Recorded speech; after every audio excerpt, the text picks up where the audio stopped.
Assalamualaikum warahmatullahi wabarakatuh.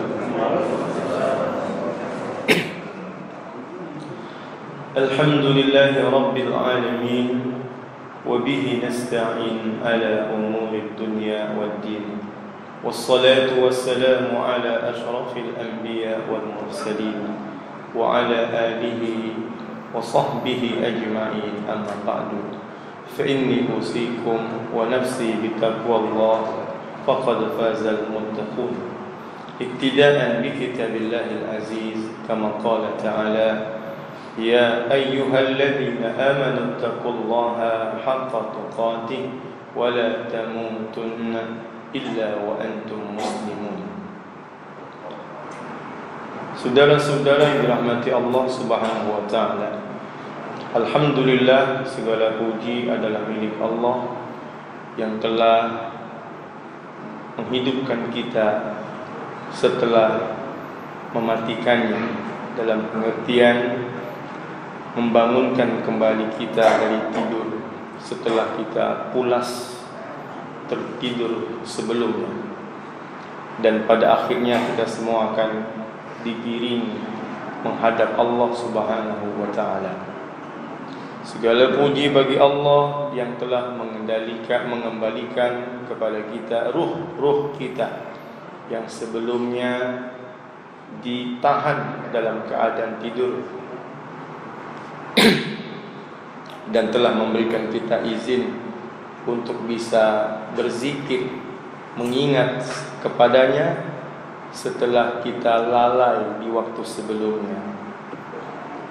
Alhamdulillah alladzi radda alayya ruhi wa afani fi jasadi wa adina li bi dzikri. Segala puji bagi Allah yang telah memberikan kesehatan pada badan ini dan juga kepada anggotanya, seperti telinga yang masih bisa mendengar dan mata yang masih bisa melihat. Salawat dan salam semoga senantiasa sampai dan melimpah kepada Rasulullah sallallahu alaihi wa alihi wasallam, yang mengingatkan kita supaya sering-sering juga dalam keadaan hidup mengingat kepada hazimil lazat, sesuatu yang bisa menghilangkan kelezatan, yaitu al-maut, kematian. Saudara-saudara, memang pandangan mata ini terkadang bisa melupakan kita kepada sesuatu yang tak terpandang olehnya. Dalam solat subuh tadi, imam di antara mengingatkan bahwa Allah itu alimul ghaibi wasyahadah, mengetahui yang gaib dan mengetahui yang nampak. Dan kita seringkali lupa kepada yang gaib karena terbiasa dengan hal-hal yang nampak.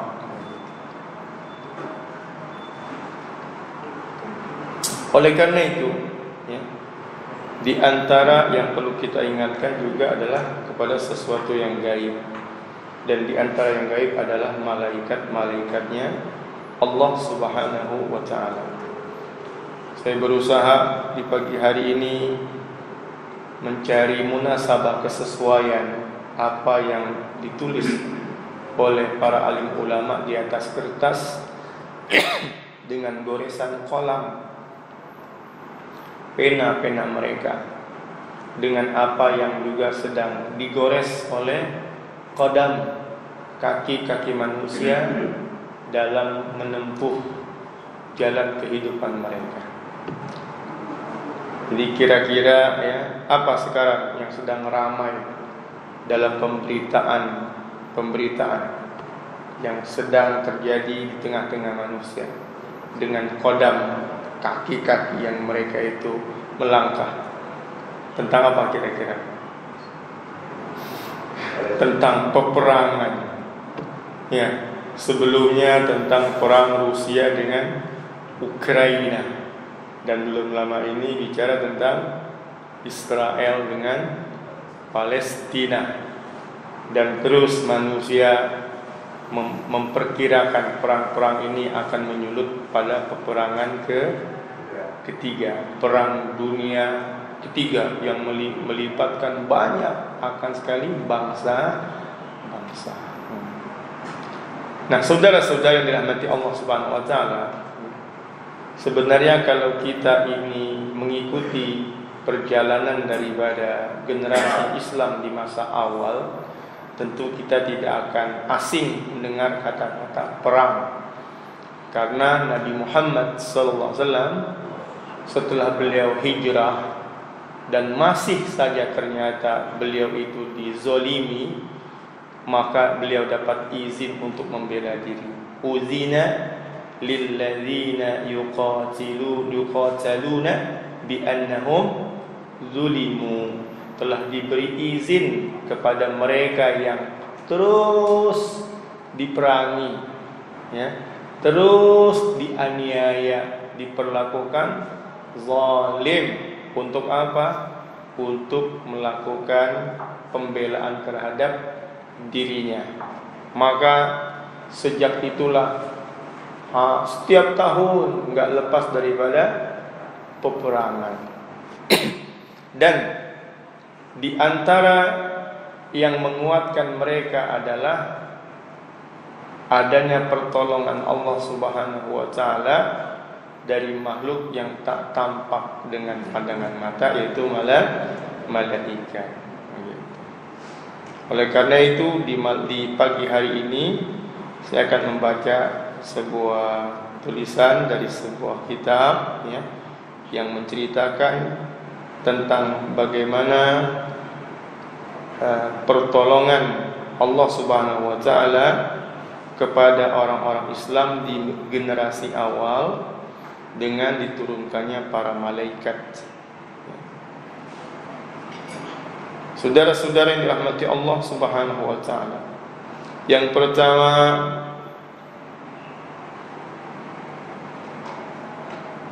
ditulis dalam kitab ini, akhrajal Baihaqi an Sahl bin Sa'd qala. Imam Al-Baihaqi, salah satu imam hadis, telah mengeluarkan hadis dari Sahal bin Sa'ad. Qala, dia berkata, qala Abu Usaid radhiyallahu anhu, berkata Abu Usaid radhiyallahu anhu, ba'da ma zahaba basaruh, setelah dia kehilangan pandangan matanya, yaitu setelah dia dalam kondisi buta yang sebelumnya dia dapat melihat. Ya ibna akhi, wahai anak saudaraku, wallahi demi Allah, lau kuntu ana wa anta bi Badrin, seandainya aku dan kamu berada di Badar. Summa atlaqallahu basari, kemudian Allah melepaskan penutup yang membuat mata ini tak bisa melihat. Allah melepaskan penyakit atau gangguan yang membuat mata ini tak bisa melihat, padahal sebelumnya dia bisa melihat dengan jelas. La ra'aitu kasyi'ba, pasti aku perlihatkan kepadamu bukit alladzi kharajat alaina minhu al-malaikatu, yang dari bukit itulah para malaikat keluar untuk memberikan bantuan kepada kami di waktu perang Badar, min ghairi syakkin wala tamarin, tanpa ada keraguan dan tanpa ada perdebatan. Tidak ada keraguan bahwa itu malaikat, ya. Karena mereka dalam perang Badar itu jumlahnya sangat sedikit, hanya sekitar 300-an orang. Jadi begitu mudah mengidentifikasi orang-orang yang bersama dengan mereka. Sedangkan musuh berada dalam jumlah yang begitu banyak, ribuan orang. Jadi mereka enggak ragu bahwa ini ada di pihak kita dari orang-orang yang lebih daripada 300-an ini malaikat min ghairi syakkin, tanpa ada keraguan, wala tamarin, dan kami ahli Badar enggak ada yang berdebat satupun dengan yang lain, ya, bahwa memang ini malaikat yang dijanjikan Allah lewat Nabi Muhammad sallallahu alaihi wasallam. Allah berfirman dalam Al-Quran, وَلَقَدْ نَصَرَكُمُ اللَّهُ بِبَدْرٍ وَأَنْتُمْ أَذِلَّةٌ, dan sungguh Allah telah memberikan pertolongan kepada kalian waktu perang Badar, padahal kalian dalam keadaan lemah.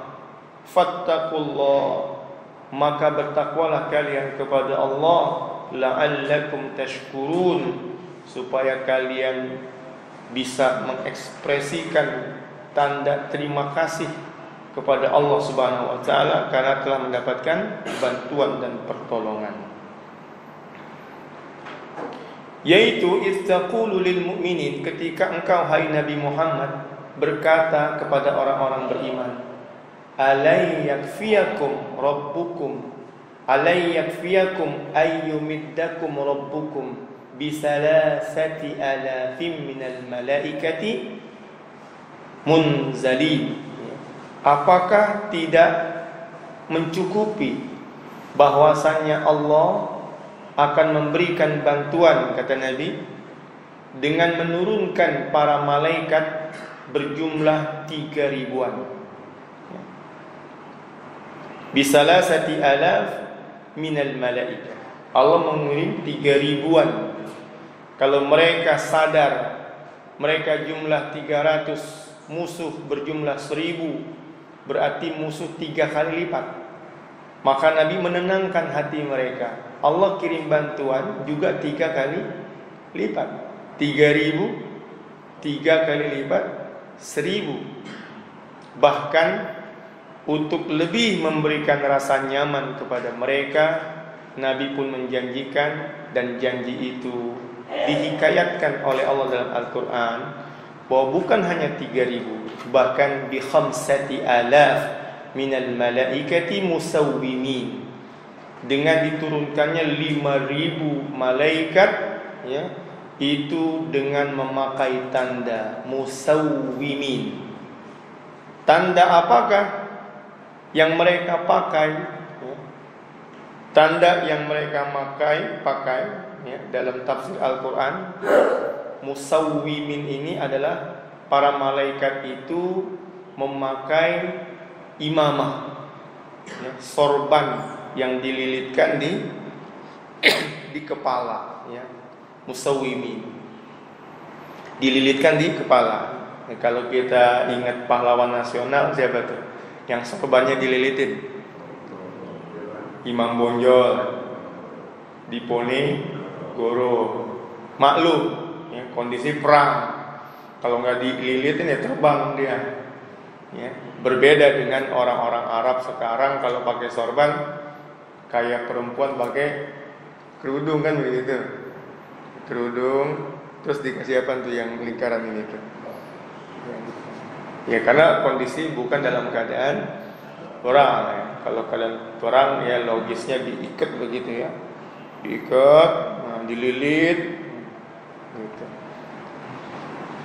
Dalam banyak literatur dia punya ekor, lilitannya punya ekor gitu.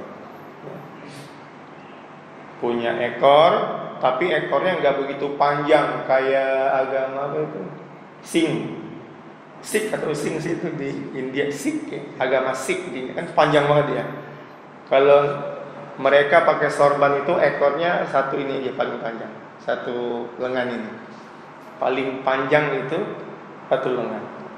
Sebagaimana mereka itu punya istilah isbal, misalnya kain atau celana tidak melewati mata kaki, kalau melewati disebut isbal. Mereka juga lengan baju itu biasanya enggak melewati ini, tulang pergelangan tangan. Kalau melewati disebut isbal juga, isbal. Ada isbal pada kain celana kaki sarung, Ada isbal pada pakaian, ada isbal pada sorban. Nah, kalau sorban itu enggak lebih dari satu zira. Musawwimi. Demikian juga dalam kitab ini dikeluarkan wa akhraja at-Tabarani, Imam at-Tabarani mengeluarkan hadis an Urwah dari Urwah qala, dia berkata nazala Jibrilu alaihi salam yauma Badrin ala sima Zubair. Turun Jibril alaihissalam pada saat perang Badar itu dengan sima Az-Zubairi, dengan performa menjelma seperti sahabat Nabi yang bernama Az-Zubair. Ya, di malaikat Jibril menjelmakan diri wa huwa mu'tajizun bi imamatin safra, dalam keadaan memakai imamah sorban yang dililitkan di bagian kepala safra berwarna kuning. Jadi di musawwimin bisa dilihat tandanya, yaitu sorban yang dililitkan kepala berwarna kuning dalam keterangan ini. Demikian juga hadis yang dikeluarkan oleh Imam Al-Hakim dari Abbad bin Abdullah ibn Zubair radhiyallahu anhu maqala, dia berkata kanat ala Zubair ibn al-Awwam yauma Badrin. Az-Zubair bin al-Awwam pada waktu perang Badar, dia itu memakai imamatun safra, sorban yang dililitkan di kepala berwarna kuning, mu'tajizun biha.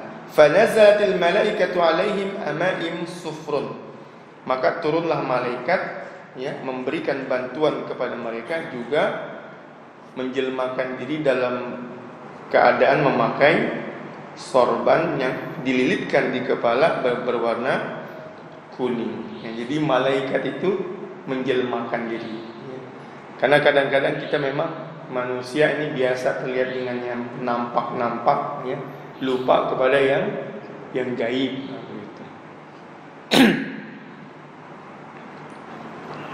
Kemudian ada juga keterangan yang dikeluarkan oleh Abu Nuaim, wa akhraja Abu Nuaim fi Dalail, dalam kitab Ad-Dalail an Ibni Abbas, dari Abdullah bin Abbas radhiyallahu anhu maqala, dia berkata kanat sima'ul malaikati yauma badrin amaim bidan, adalah tanda malaikat yang turun pada perang Badar, yaitu mereka memakai sorban yang dililitkan di kepala, bidan, mereka berbusana serba putih. Di malaikat itu pakainya putih-putih. Qad arsaluha ila zuhurihim wa yauma Hunainin amaim, dan pada perang Hunain dia malaikat itu memakai sorban yang dililitkan kepala itu khudron, berwarna hijau. Jadi ada beberapa penampakan malaikat, ada yang memakai sorban berwarna kuning, ada yang berwarna putih, ada yang berwarna hijau.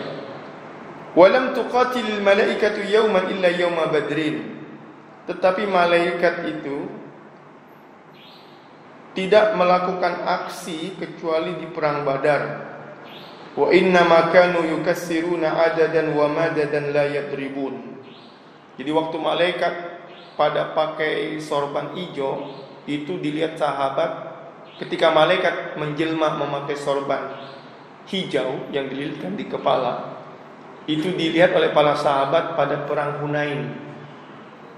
Tetapi kata mereka, di perang Hunain malaikat itu hanya menjelma menunjukkan jumlah, tapi mereka enggak turun tangan, ya, gitu.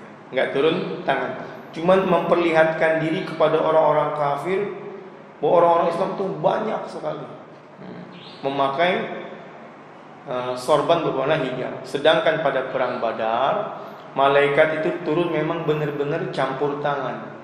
Sehingga berkata salah seorang dari mereka, ya, berdasarkan apa yang diriwayatkan oleh Al-Baihaqi dari Abu Umamah bin Sahal dari bapaknya, dia berkata, ya bunai, wahai anakku, laqad ra'aituna yauma badrin, sungguh kami sungguh aku melihat kami nih orang-orang Islam di perang Badar, wa inna ahadana la yushiru ila ra'sil musyrik fayaqa ra'sahu an jasadihi. Jadi kami waktu perang Badar, kami kan nggak punya senjata, ya. Karena memang niatnya nggak perang. Perang Badar itu nggak ada niat perang, jadi nggak siap. Tetapi Allah berikan pertolongan, yaitu kalau seorang dari kita tunjuk orang musyrik, maka kepalanya langsung lepas dari badannya. Jadi ada malaikat yang turun tangan, gitu. Jadi mereka nggak punya senjata, tapi nunjuk ke orang musyrik, malaikat langsung penggal kepala orang musyrik. Begitu kata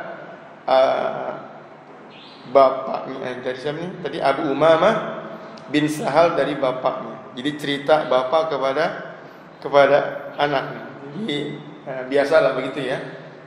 Tokoh atau pahlawan yang ikut dalam masa-masa perang, dia cerita kepada anak cucunya itu peristiwa-peristiwa yang dalam hal ini adalah mengagumkan, menakjubkan. Yaitu setiap dari kami itu menunjuk kepada kepala orang musyrik, maka jatuhlah kepala itu berpisah dari badannya. Qabla ayyasila ilahi saif. Padahal pedang kami itu, kalau ada yang pedang, enggak sampai ke kepala mereka.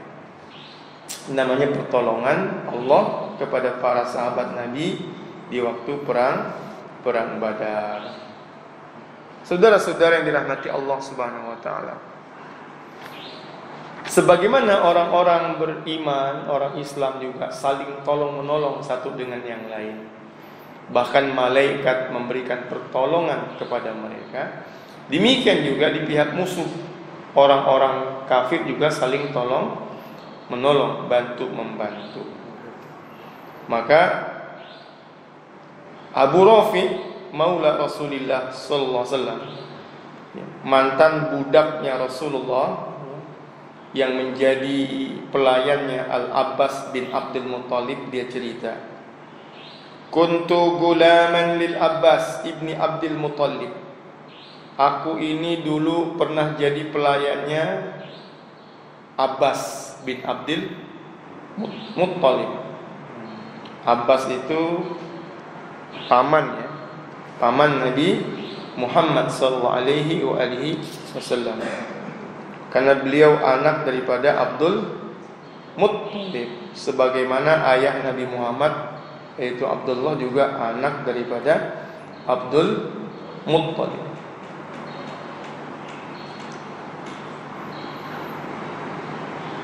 Wa kana al-Islam qad dakhalana ahlal bait. Dan pada waktu itu Islam telah masuk ke dalam diri kami, ya, keluarga Rasulullah sallallahu alaihi wasallam. Jadi kalau mereka membahasakannya Islam yang masuk, bukan mereka yang masuk. Kalau kita kan bilangnya apa? Kita masuk Islam. Kalau mereka bilangnya Islam yang masuk kita. Ya. Begitu semaraknya dakwah yang dilakukan oleh Rasulullah, sampai kata mereka Islam itu masuk ke dalam diri kita. Ya, bukan lagi kita yang masuk. Faslam al-Abbas, ya, maka menjadilah seorang muslim juga Al-Abbas. Wa aslamat Ummul Fadl, ya, istrinya juga kemasukan Islam. Nah ini bagus Pak kalau kemasukan Islam. Jangan ada orang berita kemasukan setan. Ya. Kemasukan Islam, masuk Islam masuk dalam dirinya itu. Lalu mewarnai dirinya. Nah, gitu. Wa aslamtu, dan aku juga kata dia sebagai pelayan daripada Al-Abbas juga menjadi seorang Muslim. Tetapi kata dia, Al-Abbas itu dia masih menyembunyikan Islamnya. Dia nggak mau menunjukkan kepada masyarakatnya bahwa dia seorang Muslim. Dia nggak mau menyelisihi orang-orang di sekitar. Jadi dia sembunyikan keislaman. Kenapa demikian? Wa kana zamalin kasirin, karena banyak dia punya harta. Jadi resikonya orang kaya waktu itu, orang berharta, kalau menjadi seorang Muslim ya nanti bisa-bisa dia diambil hartanya atau diusir, nggak boleh bawa harta. Gitu. Makanya dia tetap masih berada di mana? Di Mekah, ya. Karena dia punya harta. Wa kana zamalin katsirin mutafarriqin fi qaumi. Hartanya banyak berserakan di tengah-tengah masyarakat. Ya wajar juga, ya, banyak. Karena Abbas ini adalah orang yang mempraktekkan riba. Paman Nabi yang paling banyak ribanya itu siapa? Al-Abbas. Jadi praktekin riba. Di mana-mana banyak, ya. Bunga-bunganya banyak, asal dia mau petik ada di sini ada, di sana ada. Banyak juga.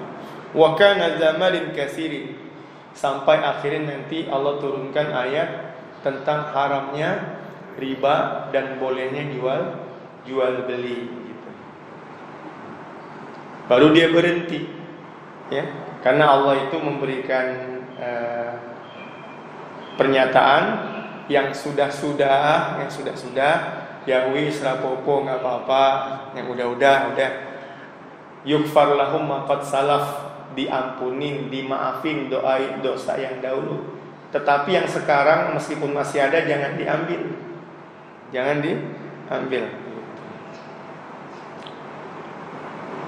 Wa kana Abu Lahab qad takhallafa an Badrin. Dan waktu perang Badar, ya, Abu Lahab yang tokoh orang kafir itu malah enggak ikut perang dalam perang Badar.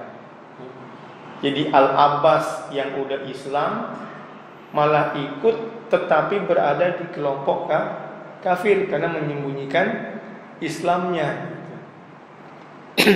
Sementara Abu Lahab yang nyata-nyata kafir enggak ikut dalam perang Badar. Faba'asa makanahu al-As ibn Hisham ibn al-Mughirah.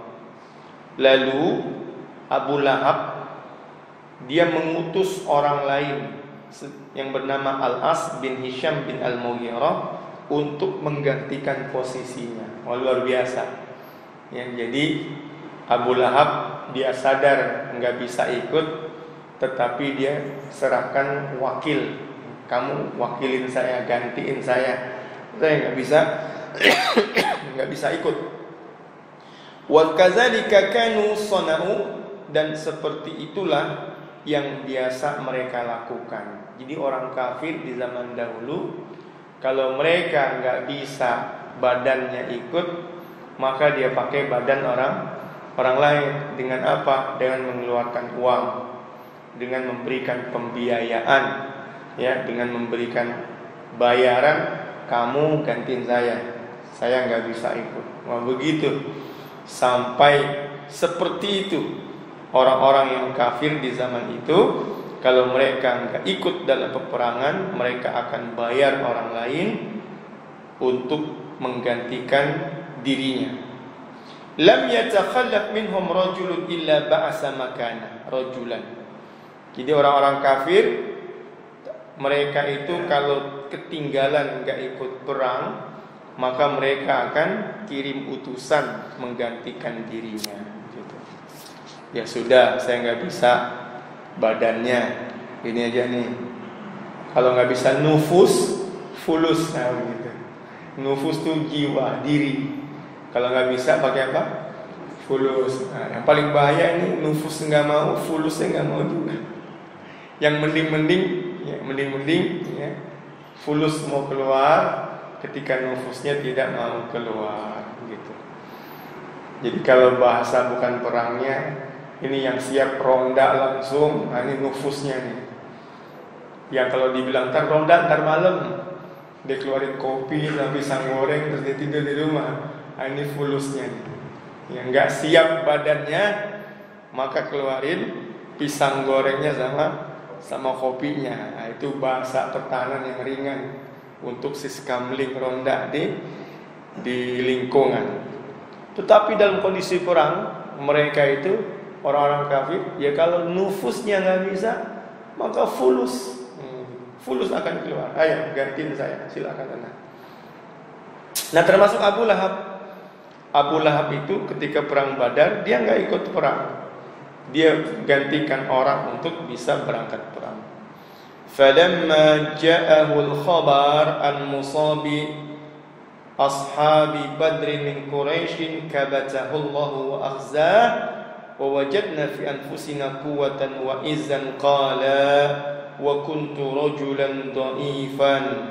Nah, jadi dalam kondisi seperti itu Abu Lahab menunggu-nunggu, menanti-nanti berita ya, gimana hasil daripada perang Badar tersebut. Dan Abu Rafi tadi pelayannya Al-Abbas itu kan ditinggal dia sama Abbas. Abbas ikut perang Badar, tapi di pasukan kafir dia ada. Akhirnya dia ketahuan, ditawan oleh pasukan Muslim. Karena yang menang dalam perang Badar adalah pasukan Muslim. Hampir saja Al-Abbas itu mati dipenggal karena dia berada di tawanan orang-orang kafir. Ya. Karena Umar bilang, ya Rasulullah itu ya tawanan, penggalannya kepalanya semua. Berarti kan Al-Abbas termasuk. Nabi tahu Al-Abbas sudah masuk Islam, gitu. Tetapi belum berani menunjukkan keislaman. Bagusnya ada Abu Bakar yang usul, ya jangan dipenggal semua. Kalau memang mereka ada mau bayar tebusan, terima aja tebusannya gitu. Atau mereka punya skill, kemampuan baca tulis, lalu mereka mau mengajarkan anak-anak orang Islam membaca dan menulis tanpa bayaran ya. Dengan skill itu untuk tukar mereka itu nanti dibebaskan ya. Nah di saat itu berarti yang tertinggal adalah istrinya Al-Abbas dan juga pelayannya. Nah, yang cerita ini sekarang pelayannya. Kata pelayannya, wa kuntu rajulan dhaifan, waktu itu saya memang orang lemah. Saya itu punya kerja cuma bikin akdah katanya, bikin akdah anhatuha fi hujrati Zamzam, yang saya bikin di dalam satu ruangan yang berada di sumur Zamzam. Kalau sumur kita kan kecil-kecil Pak ya. Yang bisa masuk apaan? Embernya doang. Orangnya bisa masuk enggak? Pengap masuk di susah. Kalau sumur Zamzam tuh orang bisa masuk, turun. Karena enggak langsung lubang dulu. Ada tempat turunnya dulu gitu. Satu ada ini lah.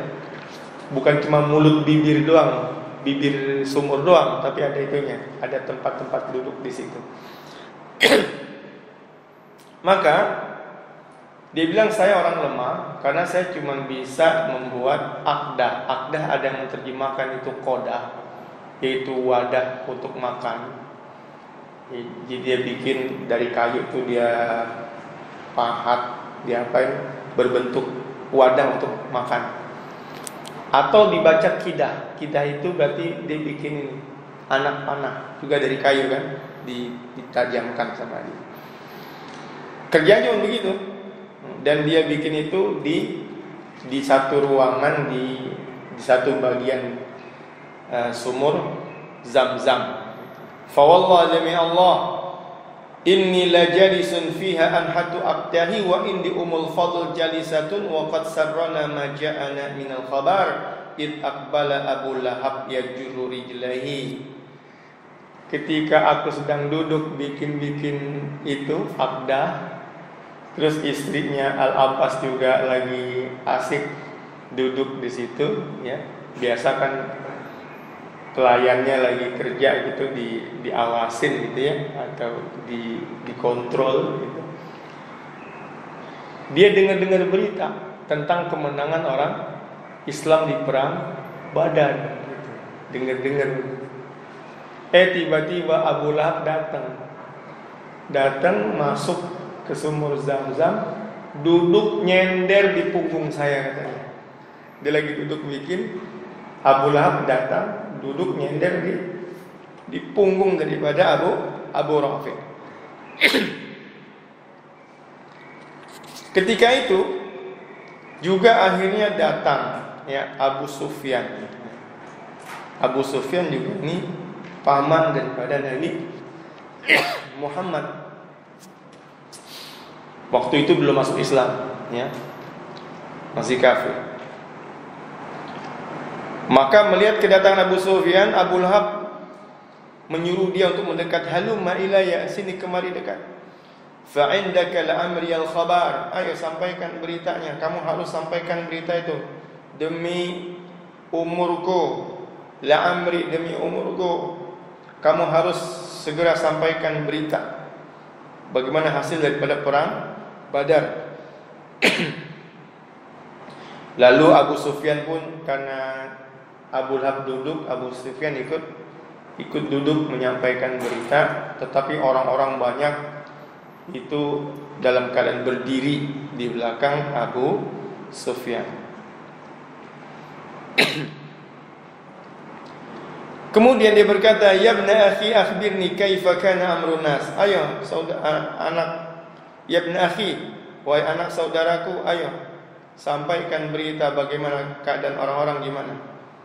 Maka dia bilang, "Wallahi ma huwa illa allakinal qaum famanahnahum aktafana yaqtulunana kaifa sya'u wa yasirunana kaifa sya'u." Demi Allah, kata Abu Sufyan, ya, yang kita temuin di perang Badar bukan siapa-siapa, orang-orang yang kita kenal juga. Jadi mereka saling kenal, ya. Mereka juga orang-orang yang juga pernah kita tolongin, yang pernah kita bantuin, ya. Tetapi sekarang mereka memerangi kita, ya, sekehendak hati mereka. Jadi ngegerutu Abu Sufyan. Itu ternyata orang yang pernah kita tolong, perang Badar malah perang sama kita. Dan sekarang mereka menawan orang-orang dari pihak kita. Ngegerutu karena kalah Abu Sufyan itu.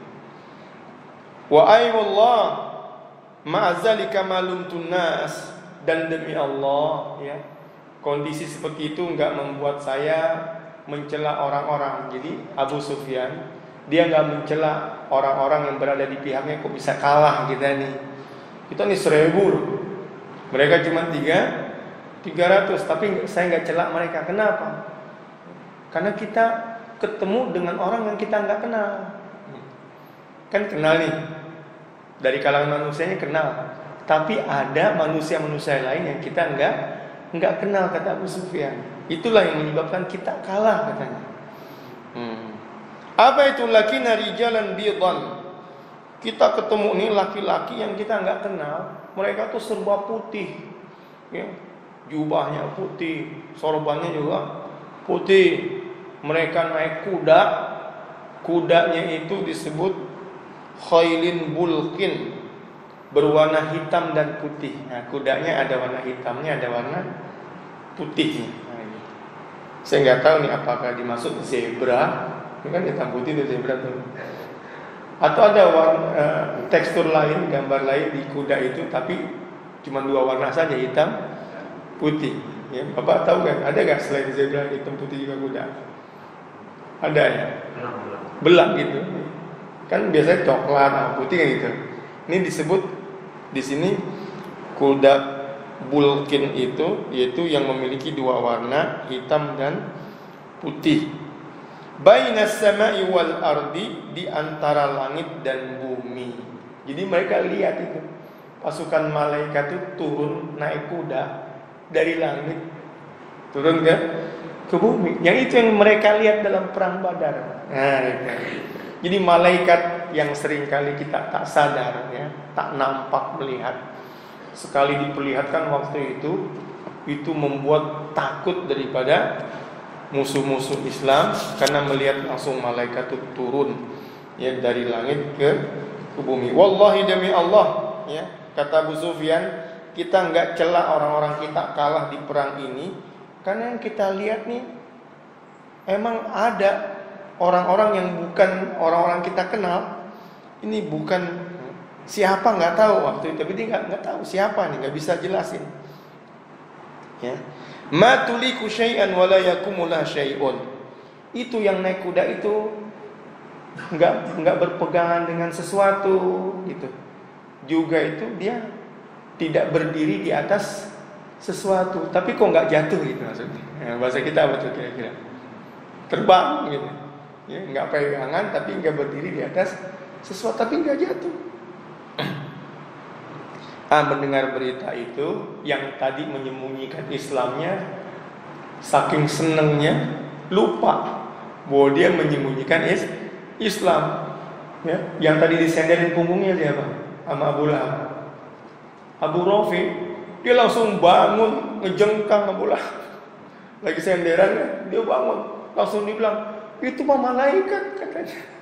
Dia teriak langsung malaikat katanya itu yang bantuin orang-orang Islam. Maka sadarlah mereka, sadar mereka, loh, nggak bahaya dah itu kalau Surabaya bilang. Berarti kamu Islam ya? Baru dia sadar ini. Aduh, udah saya orang susah, nggak punya kekuatan menyembunyikan keislaman, sekarang malah ketahuan. Karena begitu senangnya dengar berita dari orang kafir langsung, bahwa malaikat itu turun menjelma dalam bentuk manusia, naik kuda, serba putih, ya, pakai sorban putih dililitkan di kepala begitu gagahnya, senang. Itu malaikat katanya. Disitulah ketahuan oleh Abu Lahab. Maka dia cerita, langsung saya ditampol sama Abu Lahab, dipukul wajah saya. Udah dipukul, saya diangkat, dibanting saya. Nah, gitu. Kata Abu Rafi, wallahi al-malaikatu, demi Allah itu malaikat. Maka farafa Abu Lahab yadahu, Abu Lahab pun mengangkat tangannya, fadaraba biha wajhi darbatan syadidan, dia pukul wajahku dengan kerasnya, lalu dia angkat aku dan banting aku ke atas tanah, lalu aku diduduki lagi, dipukulin lagi. Oh, ya dulu udah kayak gambarin pertarungan apa nih, UFC begini ya, dipukul, jatuh, diangkat, dibanting, didudukin, dipukul lagi. Oh, gitu. Tetapi dalam kondisi seperti itu, kata dia, tadi istrinya Al-Abbas yang perempuan tiba-tiba berikan bantuan, diambil kayu yang ada di situ, dipukulkan ke Abu Lahab, langsung tepar Abu Lahab, nggak bisa mukul lagi. Apa kata dia? Abu Lahab, ya. Berani nih, perempuan berani, karena Abu Lahab dengan Abbas sama-sama paman Nabi, sama-sama anaknya Abdul Muttalib. Abu Lahab, apakah kau berani melukai pelayan ini hanya karena majikannya nggak ada? Jadi dia komentar, jangan ente pukul pelayan ini, Al-Abbas nih, saudaraan ente sendiri ini. Kenapa ente berani sekarang? Apakah karena dia nggak ada di tempat sekarang? Oh, marah. Lalu sejak itu, ya, karena dia mengalami syajjatan mungkaratan, dipukul kepalanya itu pecah kepalanya, bocor gitu, bocor, dan sejak itu dia sakit. Selama 7 hari Abu Lahab sakitnya itu timbul, namanya mereka sebut adasah, seperti cacar tapi segede kacang tanah begitu tubuhnya itu. Sakit namanya adasah. Akhirnya apa? Akhirnya dalam waktu 7 hari Abu Lahab mati, ya, mati dia. Tetapi yang paling menyedihkan, ya, setelah mati dia punya anak namanya Utbah dan Utaibah, ya. Itu nggak mau ngurusin jenazahnya. Istri masyarakatnya juga nggak mau ngurusin jenazahnya.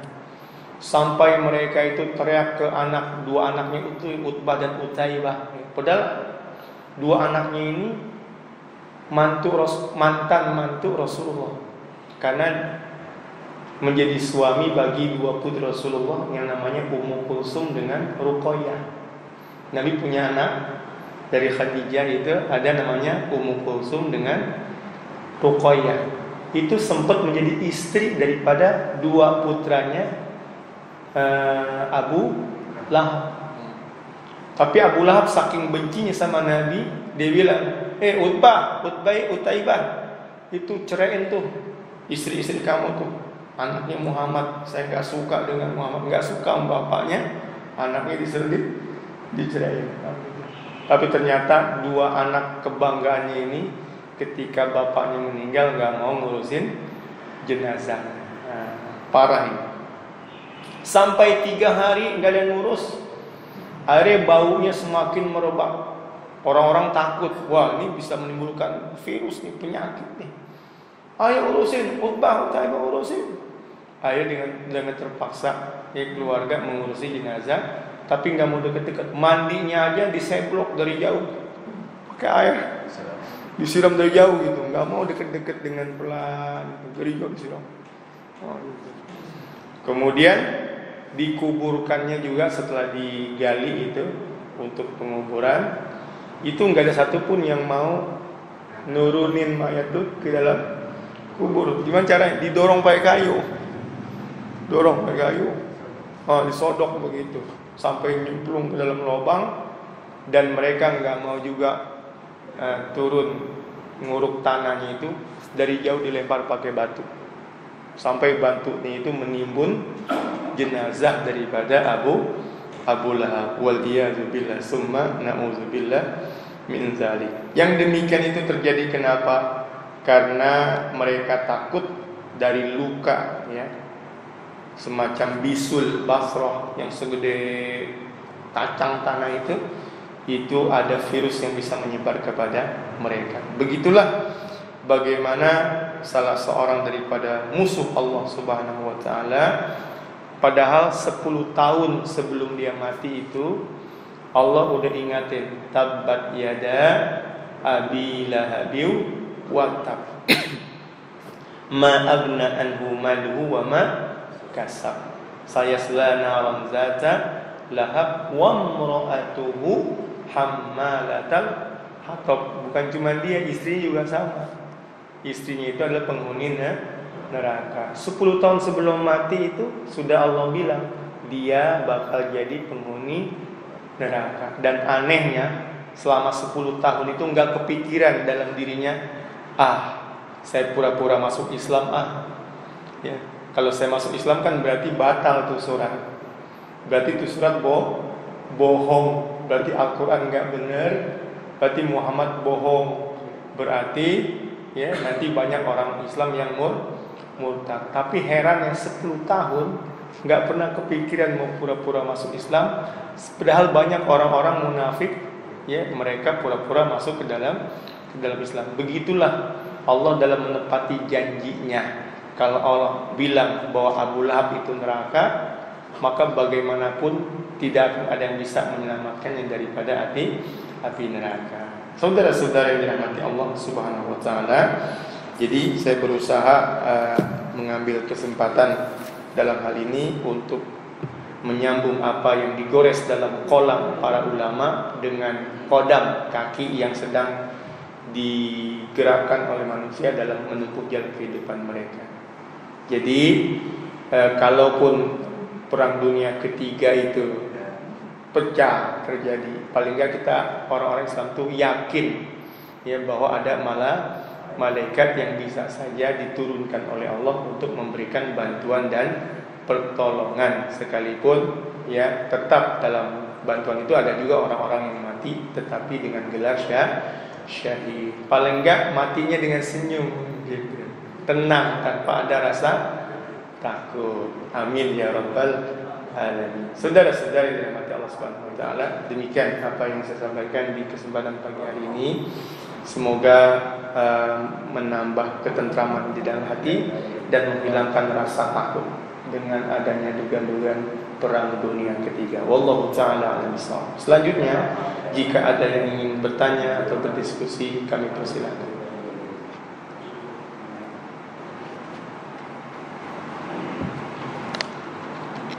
Adakah? Iya, silakan Pak. Saya pernah dengar Pak Badar itu Allah turunkan pasukan gangguan malaikat itu banyak, karena dari pihak Quraisy itu ada bagian bala tentara dari iblis.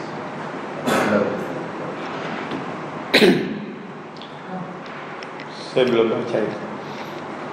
Tetapi dalam banyak ada benarnya, ya, dari kalangan jin dan dari kalangan jin yang kafir iblis. Karena dalam banyak literatur, di setiap kali nabi-nabi yang ingin dilakukan jahat, itu ilham-ilham atau inspirasi tata caranya itu dari iblis. Seperti ketika mereka memerangi Nabi Ibrahim, ingin dibakar, mereka bingung gimana cara bakarnya, kan gitu. Hukuman apa yang paling pantas untuk Ibrahim yang telah menghancurkan batu berhala itu? Maka dikasih ide gagasan bakar aja gitu. Setelah muncul bakar, gimana cara bakarnya? Nah, mereka bikin katapel besar untuk melempar Ibrahim itu dari ini. Kemudian ide untuk membunuh Nabi sebelum perang Badar juga dari iblis. Jadi mereka bingung nih gimana nih cara ngebunuh Muhammad nih tapi yang ngebunuhnya selamat, ya. Karena dalam adat mereka itu darah dengan darah, nyawa dengan nyawa. Maka iblis menjelma, ya, kasih dalam bentuk seorang lelaki tua, memberikan usulan, ya, kumpulkan sekian banyak pemuda dari sekian banyak, kumpulkan satu pemuda dari sekian banyak kabilah. Maka nanti pemuda-pemuda itu secara berbarengan menusukkan tombaknya atau menebaskan pedangnya ke tubuh Muhammad secara berbarengan. Maka kalau berbarengan 40 kabilah, 40 pemuda menusuk rame-rame, nanti sukunya Muhammad Quraisy dia mau melawan siapa? Mau balas dendam ke siapa? Nggak bisa. Nah, usulan itu dari siapa? Dari iblis, dari kalangan jin. Jadi memang iblis dan jin senantiasa berada di pihak musuh. Maka Allah juga turunkan penolong-penolong dari kalangan malaikat. Iya, seperti itu. Jadi memang ada campur tangan iblis atau dari bangsa jin yang kafir membela orang-orang kafir. Kemudian Allah turunkan malaikat untuk membantu orang-orang Islam yang beriman kepada Allah Subhanahu wa taala. Iya, betul ada. Berikutnya silakan. Iya.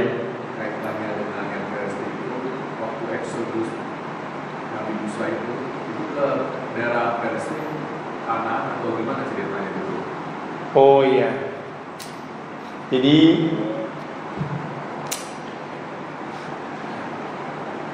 Israel itu adalah nama lain dari Nabi Yakub. Israel.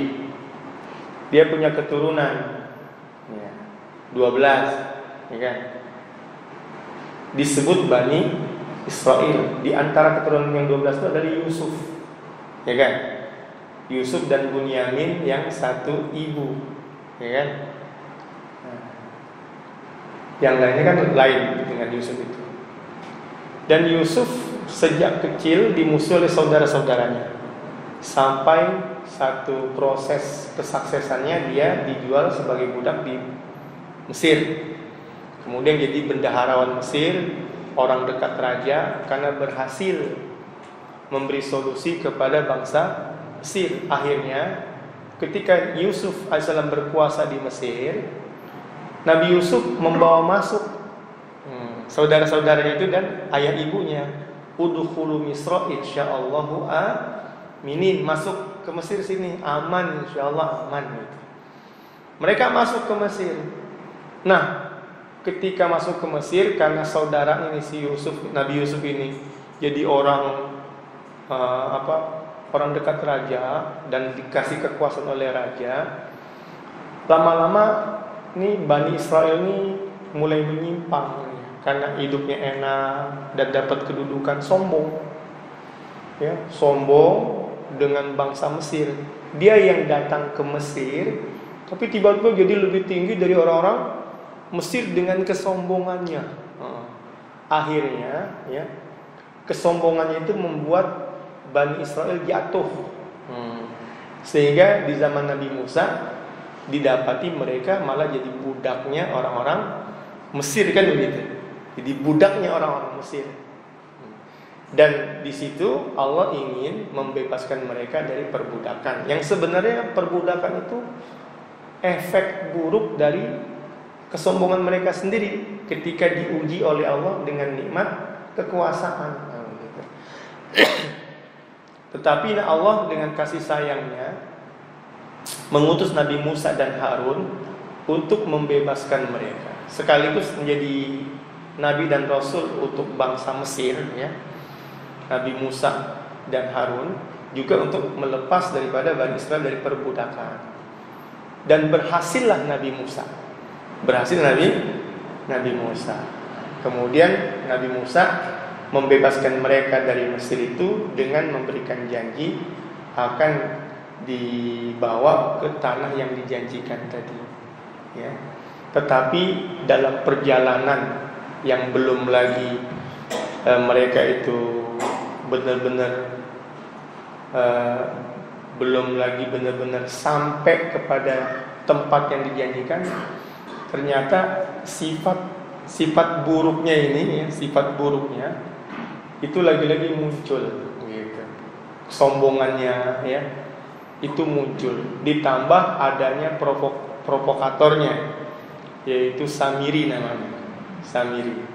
Nah, secara ringkas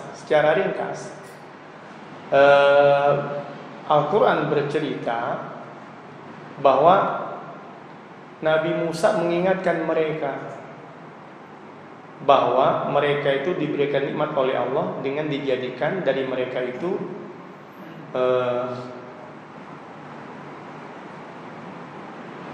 ij'ala fikum nabiyya wa muluka. Kalian dapat nikmat itu dari generasi kalian itu muncul nabi-nabi dan muncul raja-raja dan nabi-nabi. Nah, yang raja-raja ini kembali sifatnya itu, suka sombong itu, yang jadi penguasa-penguasa jadi sombong. Ketika diingatkan oleh nabi-nabinya malah dibunuh oleh mereka. Allah bilang itu wa kanu yaqtulunan nabiyina bighairil haq, gitu. Dan waktu itu mereka itu memang seringkali membunuh nabi-nabi dengan tanpa alasan yang benar, yaitu semata-mata diingetin tapi sombong, nggak mau nurut. Nabinya malah dibunuh. Akhirnya mereka kemudian dalam Al-Quran kalau kita baca terus ini jatuh bangun istilahnya, ya, seperti Nabi Yusuf masuk naik, akhirnya karena kesombongannya Allah turunkan. Nanti setelah Nabi Musa kan dia selamat dari Fir'aun Mesir tuh. Allah cerita lagi setelah Nabi Musa mereka dalam keadaan nanti terjajah lagi, dizolimi lagi oleh raja zolim namanya Jalut namanya. Ya, kita sebut, orang bilang Goliat gitu, raja Goliat namanya, Jalut. Maka mereka minta kepada Nabi setelah Nabi Musa, namanya Nabi Yusha kalau nggak salah dalam tafsir, agar Allah mengutus seorang pemimpin yang membawa mereka memerangi Raja Jalut. Akhirnya adalah seorang yang namanya Tolut namanya. Tolut itu orang miskin, gitu, nggak punya banyak harta. Dia yang minta, ya, Bani Israel yang minta agar diangkat seorang raja untuk berperang melawan Jalut. Ketika Tolut diangkat, mereka yang tolak juga. Loh, kok bisa katanya orang kayak begitu diangkat jadi raja? Kamilah yang lebih berhak menjadi raja, gitu. Dia nggak punya harta, ya, nggak berhak jadi raja. Nahnu ahakku, lebih berhak daripada dia. Kemudian Nabi itu bilang, loh, ini kan yang kamu minta. Kata Allah, ya ini Tolut, dia itu basdotan fil ilmi wal jism. Meskipun orang miskin, hartanya dikit, tapi ilmunya luas, badannya juga kuat. Maka akhirnya tetap Tolut diangkat menjadi raja untuk memimpin melawan Jalut. Nah, di antara rakyat Tolut ada Daud di situ. Ada Daud. Ketika perang itu, maka Daudlah yang membunuh Jalut. Meskipun yang memimpin adalah Tolut, tapi yang berhasil membunuh Jalut adalah Daud. Maka dengan sebab itulah Daud nanti menggantikan posisi Tolut menjadi raja. Di zaman Nabi Daud ini rajanya membesar. Kemudian sampai punya anak Sulaiman, ya. Maka Sulaiman juga menjadi raja. Nah, setelah Sulaiman meninggal, maka lagi-lagi mulai kacau lagi nih setelah Nabi Sulaiman meninggal. Maka mereka itu mulai terbagi dua. Ada yang masih dikenal dengan Israel, Yahudi namanya. Ada lagi Yahudi. Nah, ini yang Yahudi ini nih yang seringkali Allah cerita dalam Quran yang buruk perangainya. Yahudi itu keturunan daripada Yahuda, dari 12 saudaranya. Siapa tadi? Yusuf, ya, 11 saudara Yusuf, anaknya Israel, ya, anaknya Nabi Yakub. Jadi kalau Israel itu Yakubnya, nanti keturunan ada Yahuda. Nah, dari keturunan Yahuda inilah disebut Yahudi, gitu. Jadi kalau dianggap Israel itu bangsanya besar, Yahudi sukunya lebih kecil namanya. Jadi Yahudi itu Bani Israel, tapi Bani Israel belum tentu dari Yahuda, kan ada yang lain-lainnya gitu. Nah, dari Yahudi ini nih, yang dia terus kesombongannya itu nggak hilang-hilang gitu. Ini kesombongannya nggak hilang-hilang, asal naik dikit sombong lagi, menentang nabi-nabi mereka. Terus seperti itu, ya. Sampai akhirnya mereka orang-orang Yahudi dikenal, ya, jatuh bangun selalu terusir, sampai ketika mereka terusir porak-poranda, di antara mereka ada yang datang ke Jazirah Arab. Banyak tuh di Madinah Nabi, Khoibar, Fadal, itu banyak suku-suku Yahudi. Ada Bani Quraidah gitu kan. Banyak suku Yahudi. Nah, suku-suku Yahudi ini ada juga tempat-tempat lain, ya. Tetapi di Madinah sendiri, lagi-lagi dia sombong sekali. Ya, dia nggak terima kalau Muhammad itu menjadi seorang nabi. Gitu. Akhirnya Quran sebut, ya, walamma ja'ahum kitabun min indillah musaddiqul lima ma'hum wa kanu min qablu yastaftihun 'alal ladzina kafaru. Mereka itu setiap kali diperlakukan zalim. Memang orang Yahudi ini kerjanya dagang, maka mereka jadi orang-orang kaya. Di Madinah itu mereka dagang. Setiap kali mereka ditipu oleh orang asli Arab, mereka bilang, awas nanti kalau Nabi yang dijanjikan telah muncul, gitu, kami akan lawan kalian dan lantas dapat kemenangan. Jadi mereka menunggu Nabi akhir zaman. Ternyata Nabi yang muncul bukan dari mereka, bukan dari Yahudi, bukan dari Bani Israel, justru dari Bani Ismail, yaitu bangsa Arab. Maka mereka menolak Nabi Muhammad. Sehingga akhirnya ketika Nabi hijrah ke Madinah, itu tahun ke-5 kan terjadi perang Khandaq atau perang Ahzab, sekutu-sekutu. Jadi orang munafik bersekutu dengan orang Yahudi Madinah, bersekutu dengan orang kafir Mekah. Jadi Yahudi mengkhianati Rasul. Dan ternyata Rasul menang. Ketika menang, Rasul melawan orang-orang kafir Mekah. Akhirnya Nabi berbalik badan menuju ke orang-orang Yahudi. Dan berhasil orang Yahudi akhirnya diusir dari kota Madinah, dikeluarkan dari kota Madinah itu, karena dia telah melanggar perjanjian, berkhianat kepada Rasulullah, tidak memberikan perlindungan, malah bersekutu dengan orang luar, menyerang bersama orang munafik Madinah kepada Rasulullah SAW. Nah, jadi dari zaman Nabi, ya, itu tahun berapa itu? Tahun ke-5 Hijrah, ya, 5 Hijrah, baru tahun 5 Hijrah itu mereka mudah diusir dari Madinah. Dan katanya di negara-negara lain tempat mereka pergi juga banyak diusir. Yang terkenal kan di Jerman, Hitler, ya kan? Sampai dibunuh-bunuhin mereka itu. Sampai akhir nantinya tahun 1948 itu, ketika Ottoman Turki tahun 1924 itu jatuh, ya, dengan itu lalu Perang Dunia Kedua, ya. Perang Dunia Kedua, mereka itu mengajukan proposal kepada negara pemenang perang itu, agar mereka itu mendapatkan tempat di mana mereka dapat bisa tinggal. Lalu dikasihlah tempat yang cocok itu, yaitu di Palestina. Yang mana Palestina itu disebut dengan negeri Kanaan. Kanaan itu negeri yang dijanjikan. Kalau disebut negeri Kanaan, ya berarti dia negerinya itu Nabi Yakub di Israel. Wattini wazzaitun wa turi sinin wa hadzal baladil amin. Dalam tafsir itu wattini, demi buah tin. Tin itu dalam tafsir kita baca adalah simbol untuk Nabi Ibrahim, yaitu Irak.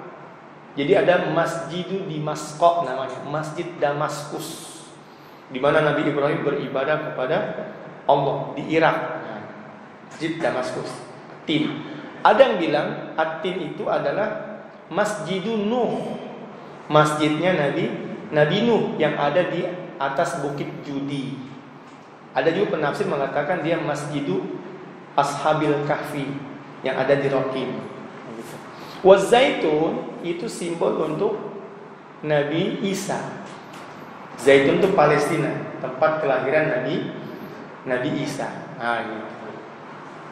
Tempat kelahiran Nabi Isa. Sedangkan Waturi Sinin, dia tempat istimewa bagi Nabi Musa, karena ada taklima. Allah mengajak berbicara kepada Musa di Bukit Tur Sina. Wa hadzal baladil amin, dan negeri yang aman ini itu Makkah. Jadi ada 5 nabi ulul azmi disebut di situ. Nabi Nuh, ya, Ibrahim, kemudian Musa, Isa, dan Nabi Muhammad SAW. Jadi di situ di Palestina itu disebut dengan sebagai kota para nabi. Nabi Ibrahim ketika dari Irak, dia bilang setelah selamat dari pembakaran, inni zahibun ila rabbi sayahdi. Dia bilang sama sepupunya yaitu Nabi Lut, saya mau pergi bertemu dengan Tuhan. Kemana? Pergi ke Palestina. Dari Irak, Nabi Ibrahim pernah pergi ke Palestina. Di Palestina itu kota Nabi dan kota para syuhada. Maka pantaslah Palestina itu di sana di samping ada orang Islam juga ada orang-orang Kristen juga, Nasrani, ya. Dan orang-orang Yahudi merasa mereka juga punya hak di situ. Jadi kota tiga agama samawi itu, ya, Yahudi, Nasrani, dan Islam, gitu. Maka kadang-kadang muncul isunya isu agama di situ, ya. Yaitu dengan misalnya orang Yahudi melarang orang Islam sholat, ditembaki lagi sholat, kan gitu. Jadi itu muncul isu agamanya. Tapi isu awalnya itu sebenarnya mereka pengen punya wilayah, gitu, punya tanah. Karena mereka terusir itu karena emang mereka jahat sendiri. Padahal sama orang Arab kan diterima tuh di zaman Nabi. Mereka banyak di Madinah, ya kan, di Khaybar, diterima mereka. Tetapi mereka buruk perangainya. Salah satu keburukannya itu adalah dalam Al-Quran disebut mereka itu menghalalkan segala cara untuk mengambil harta. Maka pantas kalau mereka kaya-kaya, ekonominya kuat, karena semua cara dihalalkan. Salah satunya riba. Itu paling hebat mereka, ya, mempraktekkan riba. Disuruh berhenti nggak mau berhenti. Kalau Al-Abbas kan tadi disuruh berhenti, dia berhenti. Dan terbukti sebenarnya dengan riba itu jadi orang kaya, tapi haram, gitu. Dan orang Yahudi ini mempraktekkan riba. dan juga mengambil harta dari pelacuran, perzinahan. Disebut dalam Al-Quran mereka itu punya kedesot istilahnya gitu kalau kata bahasa orang sejarah itu. Saya baca bukunya Profesor Quraisy Shihab, mereka punya kedesot, pelacur laki-laki, pelacur perempuan. Boleh melacur, tapi duitnya buat operasional tempat ibadah. Jadi menghalalkan segala cara. Wa aklimus suhud. Jadi mereka karena menghalalkan segala cara, bahkan boleh mengambil, merampas, mencuri harta selain daripada ras Yahudi. Kata bagi mereka, kamilah ras yang paling tinggi. Jadi bagi orang lain kalau kita ambil, ma alaina min sabil, mereka nggak bisa hukum kita, karena kita lebih tinggi. Akhirnya Allah balas. Ya. Hitler bilang apa? Ras terendah itu Yahudi. Mereka akan membuat keturunan kita jadi rendah nanti. Udah babat habis aja kan begitu. Karena kesombongan mereka sendiri. Tetapi akhirnya proposal itu dikabulkan, mereka dapat satu wilayah, ya. Berapa nih? Kalau nggak salah 50% itu dari negeri Palestina itu dihadiahkan kepada mereka, atau bahasa dibeli sebenarnya. Ada tokoh dari mereka itu beli. Kemudian ya, tetapi akhirnya mereka terus mencaplok negeri Palestina sampai sekarang sangat kecil sekali. Nah, saudara-saudara yang dirahmati Allah Subhanahu wa taala, memang pada awalnya itu adalah nafsu yang fujur, ya, dari bangsa Yahudi sendiri. Yang dari dulu kata Allah sebut tuh, mereka punya perangai yang buruk, membunuh para nabi, kemudian makan riba, kemudian makan duit dari perzinahan, kemudian mereka menghalalkan segala cara karena menganggap selain daripada ras dia adalah rendah. Yang sekarang jadi polemik. Ya, isu selalu muncul dua, isu agama dan isu tanah itu, ya. Kadang-kadang yang muncul tuh pemicunya biasanya agama dulu pemicunya itu, ya, agama. Tapi sebenarnya tadi dalam rangka menguasai tanah yang dijanjikan kepada mereka. Dalam anggapan mereka, ini tanah menjanjikan buat kami, memang tanah kami nih, kalian ambil karena kami mau ngambil lagi gitu. Maka isu-isu agama selalu menjadi pemicu dalam peperangan tersebut. Wallahu ta'ala alam bissawab. Karena saya bukan orang yang langsung terjun sebagai aktivis di Palestina, ya. Jadi saya nggak tahu gimana sebenarnya isu-isu yang muncul. Tapi paling tidak kalau ini jadi pemicu perang dunia ketiga, tadi saya sampaikan pengajian ini adalah kita lebih bisa tenang karena berharap memang ada pertolongan dari Allah, ya, berupa malaikat-malaikat yang diturunkan. Atau kalaupun kita tetap, ya, sebagai orang yang tidak dapatkan pertolongan, ada janji mati syahid. Paling nggak kita mati pun bisa tersenyum karena sebagai seorang syahid gitu. Dan semoga apa yang kita menimpa kita nanti memang dia adalah satu jalan yang suci, ya, karena agama murni, bukan karena nafsu pengen dapat tanah, dapat kekuasaan, wilayah dan sebagainya. Maka selama dakwah masih bisa berjalan dengan lancar, taklim pengajian lancar, ibadah juga enggak dibuat, ya, maka Nabi enggak pernah jadikan perang itu sebagai jalan nomor satu, enggak ada. Ya, Nabi selalu mengawali dengan apa?